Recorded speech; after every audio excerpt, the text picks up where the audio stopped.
இன்றைக்கி மாலைப்பட்சத்துக்கு என்ன பண்ணினேன் அப்படின்னு சொல்லி நான் உங்களுக்கு காமிச்சிருக்கேன். இந்த ரெசிபி பண்ணும்போது இந்த ப்ரொசீஜர் காமிக்க முடியல. ஏன்னா சாப்பிட்றதுக்கு கொஞ்சம் கெஸ்ட் வந்திருந்தா. ஆனால் பண்ணினதுக்கப்புறம் நான் எல்லாத்தையும் எடுத்து காமிச்சிருக்கேன். ஏற்கனவே இதெல்லாம் கொஞ்சம் போட்டது தான், அதனால் ரொம்ப ஈஸியானது தான். என்ன நான் பண்ணினேன், ஆனால் ட்ரெடிஷ்னலாக நோ ஆனியன் நோ கார்லிக் மாலைப்பட்ச சமையல் தான் பண்ணினேன். அவளும் சாப்பிட்டுட்டு ரொம்ப நல்லாயிருக்கும் மம்மி அப்படின்னு சொல்லி சொன்னாள். இதை பாருங்கள், அவளுக்கும் எல்லாம் எக்ஸ்பிளைன் பண்ணியிருந்தேன். இது சாதம், ஒயிட் ரைஸு, இது பயிறு தோரன், பச்சை பயிறு இருக்கு இல்லையா, அதை வச்சு ஒரு தோரன். இது மிக்சட் வெஜிடபிள் ஃப்ரை. என்னெல்லாம் வெஜிடபிள் போட்டிருக்கேன்னா கத்திரிக்காய், கோவக்காய், கேப்சிகம் இதெல்லாம் போட்டு ஒரு ஃப்ரை பண்ணியிருக்கேன். அதில் கொஞ்சம் சாதம் வெந்துட்டு, ஐ எம் சாரி. அதுக்கப்புறம் இது புளியக்குத்தி உப்பேரி. புளியக்குத்தி உப்பேரிக்கு கத்திரிக்காய், வெண்டைக்காய், கொஞ்சம் பூசணிக்காய், பரங்கிக்காய் எல்லாமே போட்டு பண்ணியிருக்கேன். அப்புறம் அவள் வந்ததுனால ஒரு பேக்கெட் நான் ஃபுல் க்ரீம் மில்க் வாங்கியிருந்தேன். அதை போட்டு திரட்டி பால் மாதிரி பண்ணியிருக்கேன். அதையே முடிஞ்ச வரைக்கும் இது மாதிரி கட் பண்ணி வச்சுருந்தேன். இதுதான் அன்றைக்கி சமையல். இது தவிர தயிர், ஊறுகாய் அதுவும் கொடுத்துருந்தேன். Hope you always like this. இதுக்கப்புறம் ராத்திரிக்கு டின்னருக்கு என்ன பலகாரம் பண்ணினேன் அப்படிங்கிறத நான் காமிக்கிறேன். ரொம்ப டேஸ்டியாகவே இருந்ததுன்னு சொல்லி சொன்னால், நான் சாப்பிட்டு பார்க்கல, இனிமேல் தான் நான் சாப்பிடணும். நான் பலகாரம் என்ன பண்ணினேங்கிறதே காமிக்கிறேன். அதுவும் வெரி இன்ட்ரெஸ்டிங் பலகாரம் தான், பார்க்கலாம். நம்மளுக்கு இன்றைக்கி மாலைப்பட்சத்துக்கு ராத்திரிக்கு என்ன டிஃபன் பண்ணுறது, பலகாரம் பண்ணுறது அப்படின்னு சொல்லி நான் இங்கே காமிச்சிருக்கேன். நான் இன்றைக்கி ஆந்திராவில் பண்ணுற டிப்பா ரொட்டிங்கிறது பண்ணலாம் அப்படின்னு சொல்லி நினச்சிருந்தேன். இங்கே நிறைய பேர் இந்த நவராத்திரி டைமில் இது பண்ணுறது உண்டு. என்னோடய ஃப்ரெண்ட்ஸும் நிறைய பேர் பண்ணியிருக்கா, எனக்கு சாப்பிடவும் கொடுத்துருக்கா. எனக்கும் இதை எப்படி பண்ணுறதுன்னு தெரியும், ஏன்னா நான் ரொம்ப நாள் இங்கே இருக்கிறதுனால. இதை எப்படி பண்ணுறதுன்னு காமிக்கிறேன். 1 கப்பு உளுத்தம்பருப்பு, 1 கப்பு அரிசி ரவை. நீங்கள் இட்லி ரவையும் எடுத்துக்கலாம், இல்லை பச்சரிசியை நீங்கள் களைஞ்சி உணர்த்திட்டு, இல்லை நல்ல துணியால் ஒயிட் கிளாத்தால் நல்லா துடைச்சிட்டு அதை ரவையாட்டம் பொடிச்சு வச்சுக்கலாம். இப்போ இந்த 2 ஒரே மெஷர்மெண்ட்டு தான். எவ்வளோ உளுந்து போடுறீங்களோ அதே அளவு அரிசி ரவையும் போடணும். இப்போ நம்ம இந்த உளுந்து இருக்கு இல்லையா, இதை ஒரு 2 ஹவர்ஸ்க்கு தண்ணியில் ஊற வச்சு நல்லா மெய்யமாக அரைச்சிக்கலாம். அப்புறம் இந்த இட்லி ரவையிலே கொஞ்சம் தண்ணி விட்டுட்டு அதுவும் கொஞ்சம் நல்லா ஊறுற மாதிரி வச்சுட்டு 2த்தையும் ஒன்றா கலக்கி உப்பு போட்டுடலாம். அதுக்கப்புறம் இதுக்கு கொஞ்சமாக பச்சை மிளகா, அந்த இஞ்சி, இது 2த்தையும் அரைச்சி இது கூட கலக்கிடலாம். அப்புறம் உப்பு போட்டுன்ட்டு நம்ம பெருங்காயம் இங்கே வச்சுருக்கேன், பெருங்காயத்தை போட்டுன்ட்டு வாக்குற சமயத்தில் நம்ம நிறைய ஜீரகத்தையும் போட்டு வாத்துடலாம். இதுக்கு எண்ணெய் கொஞ்சம் கூடுதலாக தான் வேணும், ஆனால் ரொம்ப நல்லாயிருக்கும், நல்லா சாஃப்டாகவும் இருக்குது. இது ரொம்ப ஃபேமஸ் ஐட்டம் இங்கே. சில பேர் இதுக்கு இந்த பச்சை மிளகாய், இஞ்சி எல்லாம் போடுவா, சில பேர் போட மாட்டா. வெறும் ஜீரகமும் பெருங்காயமும் உப்பும் போட்டு வாப்பா. அது அவாவா இஷ்டம். நான் 2 மிளகாயும் கொஞ்சமாக ஒரு இஞ்சி துண்டும் போட்டு அரைச்சிக்கிறேன். இதை தனியாக நம்ம மிக்சியில் ஓட விட்டுட்டு கலந்துக்கலாம் அரிசி மாவோட. இது வாத்துட்டு ஒரு 10 நிமிஷத்தில் நம்ம இதை அரைச்சிட்டு 10 நிமிஷத்துலேயே வாத்துள்ள. அது ஃபர்மெண்ட் ஆகணுங்கிற அவசியம் கிடையாது. இதை எப்படி வாக்குறதுன்னு நான் காமிக்கிறேன். இங்கே நான் 2 மிளகாயும் கொஞ்சம் கொத்தமல்லியும் வச்சுட்டுருக்கேன், கருவேப்பிலையும் கொத்தமல்லியும் கூட வச்சுட்டுருக்கேன். இது கூட ஆப்ஷனல் தான். சில பேர் இந்த கொத்தமல்லி கருவேப்பிலையில் பொடியாக நறுக்கி சேர்த்துப்பா, சில பேர் இது எதுவுமே சேர்த்துக்க மாட்டா. நான் கொஞ்சம் லேசாக அரைச்சி போட்டுக்கிறேன். சில பேர் நான் சொல்கிற மாதிரி இந்த ப்ளெயினாக ஜீரகம் மொத்தம் போட்டு வாத்துருப்பா, அது கூட ரொம்பவே நல்லாயிருக்கும். நான் சும்மா இது மாதிரி கொஞ்சமாக இந்த ஸ்பைசஸ் இருக்கட்டும்ங்கிறதுனால போடுறேன். உங்களுக்கு வேண்டான்னா நீங்கள் இதை அவாய்ட் பண்ணி கூட பண்ணிக்கலாம். அது கூட ட்ரெடிஷ்னலாக பண்ணுறது தான். அதுக்கப்புறம் இங்கே ஜீரகம் எடுத்து வச்சுருக்கேன், பெருங்காயம் எடுத்து வச்சுருக்கேன். இந்த பெருங்காயத்தையும் ஜீரகத்தையும் நம்ம நல்லா அரைச்சப்புறமா போட்டுக்கலாம். இப்போ நான் மாவை இங்கே கொஞ்சமாக அரைச்சி வச்சுட்டேன். நான் அரைச்சத்துலேருந்து 2 ஆப்பை தான் எடுத்திருக்கேன் உங்களுக்கு பண்ணி காமிக்கிறதுக்காக. மற்றது நான் சாயங்காலமாக பண்ணுவேன். இப்போ இதை அரைச்சின்னு வந்துடலாம். இந்த பச்சை மிளகாலாம் இருக்கு இல்லையா, இதை நம்ம தண்ணி விட வேண்டாம். தண்ணி விடாமல் நல்லா கொஞ்சம் குறைன்னு வாயில் ஆம்டாத இருக்கிற அளவுக்கு நம்ம அரைச்சிட்டு உப்பும் போட்டுடலாம். ஆக்சுவலாக நான் இந்த மாவுலேயே உப்பு போட்டிருக்கேன், இப்போ உப்பு போட வேண்டாம்.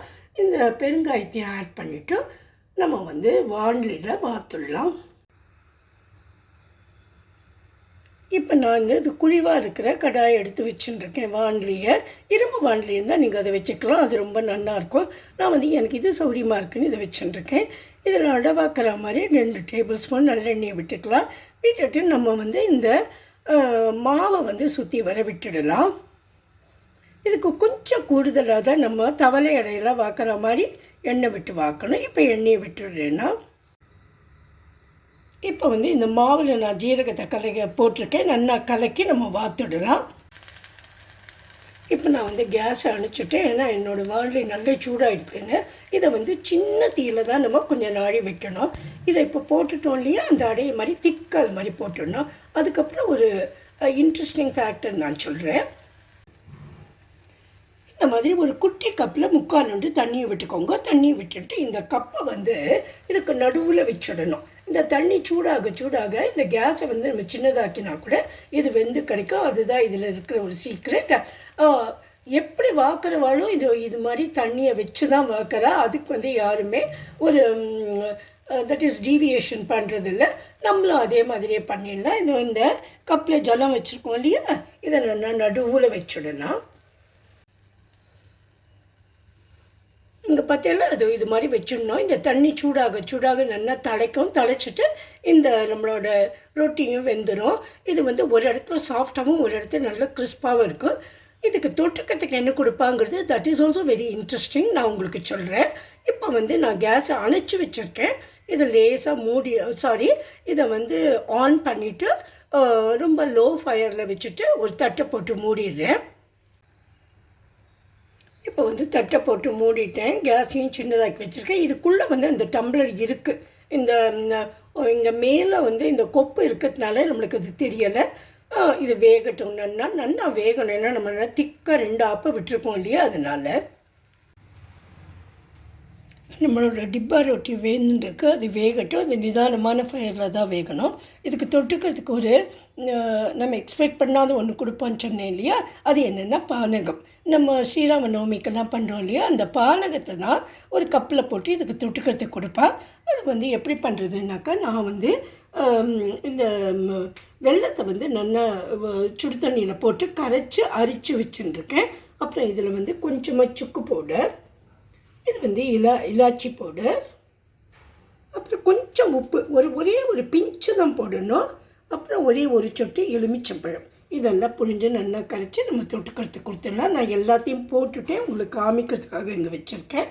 இதையும் நல்லா மிக்ஸ் பண்ணி அந்த ரொட்டி ஆனதுக்கு அப்புறம் கொடுக்கலாம். இப்போ நான் வந்து உள்ளே வச்ச தண்ணியை எடுத்துட்டேன். இதை பாருங்க எவ்வளோ அழகாக அதுவே தனியாக வந்திருக்கு. அதாவது தவளை இடம்லாம் வர மாதிரி தான் இதுவும். இதை வந்து இந்த பக்கம் திருப்பி போட வேண்டிய அவசியம் இல்லை.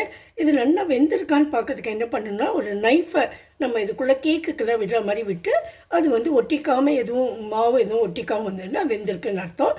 நான் அதை வந்து நைஃபை விட்டு பார்த்தேன், உங்களுக்கு காமிக்கிறேன். ஏதோ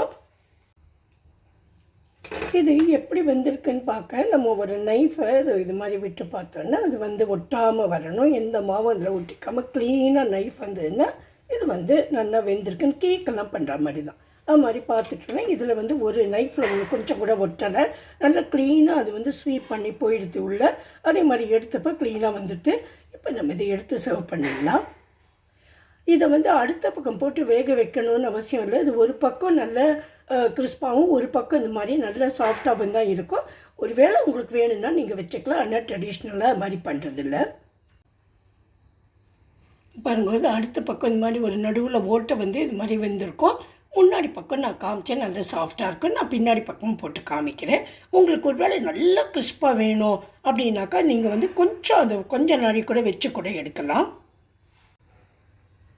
உங்களுக்கு லேசாக நான் அதை எடுத்து பிச்சு காமிச்சிருக்கேன். எவ்வளோ நல்லா வெந்திருக்க பாருங்க. இது ரொம்ப ரொம்ப டேஸ்டி ஐட்டம், ரொம்ப ஃபேமஸ் இன் ஆந்திரா.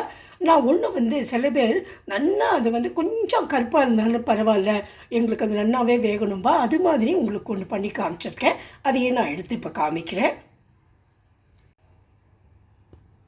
இங்கே பார்த்தீங்கன்னா கொஞ்சம் கருப்பாக இருந்தாலும் ஆனால் வந்து கறி மாதிரி இருக்காது. இது நல்லா வெந்திருக்குது, ரொம்ப கிறிஸ்பாக இருக்கும். இது மாதிரி நீங்கள் பார்த்துக்கலாம், உங்கள் இஷ்டம்தான்.